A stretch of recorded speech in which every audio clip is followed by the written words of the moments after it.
Today, we know that the nervous system is essential to our everyday life. We think, judge, decide, move, sense, and a lot of other things with our brain. But how did we come up with this idea that the brain is such a vital organ in our body? This is the story of the brain. 7,000 years ago, people would bore holes in each other's skulls to cure each other. Yes, you heard it right. They actually damaged the skull in order to open the path for evil spirits to leave the body. They believed that this operation, called trepanation, could heal headaches and mental disorders. Let's go forward to 5,000 years ago. Writings from physicians of ancient Egypt show that they knew about symptoms of brain damage. However, they believed that our soul and all our memories lie in our heart. They thought that consciousness arises from our heart, and this organ was so important that they preserved the body for afterlife and discarded the brain.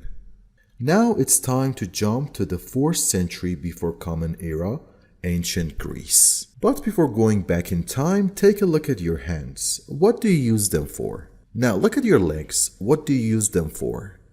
I'm looking at my hands right now and I can say that I use them to touch and move objects.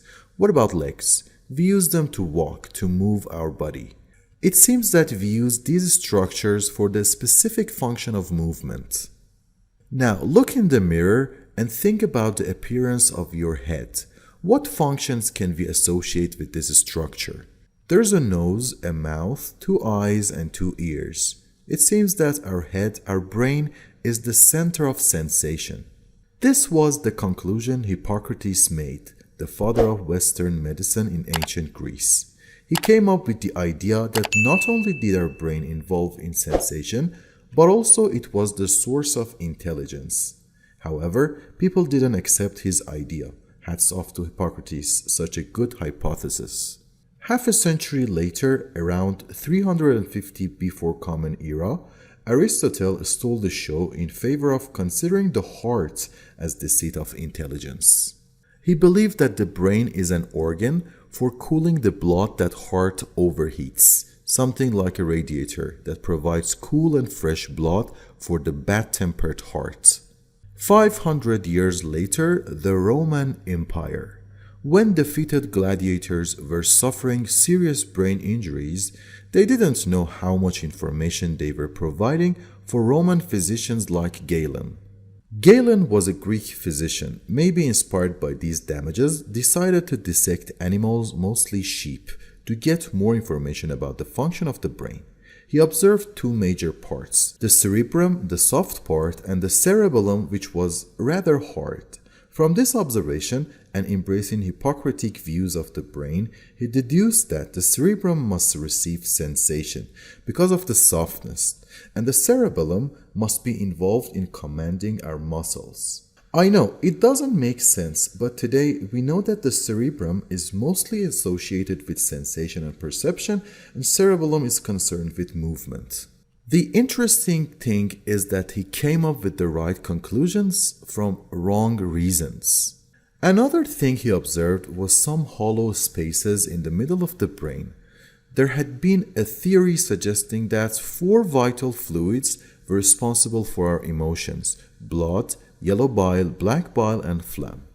He thought that these 4 fluids must move through these spaces through our nerves, which he thought were simply hollow tubes, and form our sensations.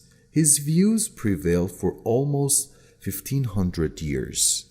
During the Renaissance, French inventors built a lot of machines working with fluids. It strengthened the idea that Galen had suggested.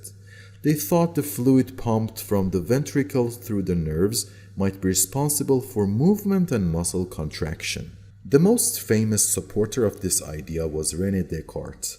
He believed that this mechanical interpretation is true for animals and animal-like behaviors of the human being, but he thought differently about our unique mental abilities like thinking. He suggested that these mental abilities exist outside the brain in the mind.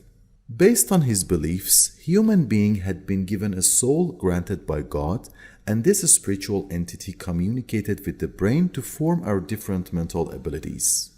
Although modern neuroscience research suggests that the mind is formed by the brain itself, some people still believe that mind and brain are distinct from each other.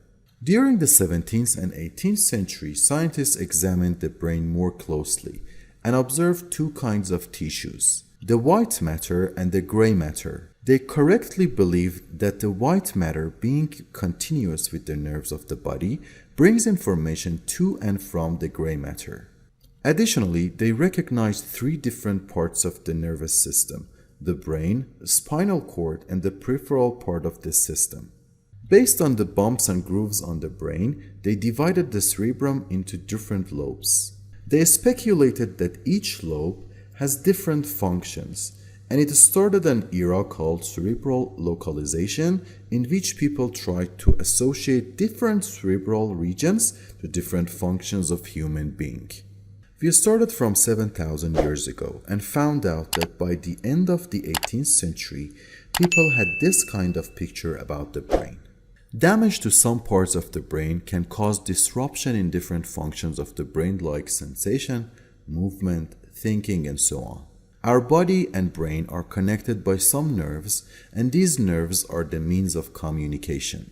Different parts of the brain act differently, and it seems reasonable to associate different parts to different functions. The brain is like a machine and acts based on physical laws of nature. In the next video, we're going to see how 4 key discoveries are going to change our understanding of the brain.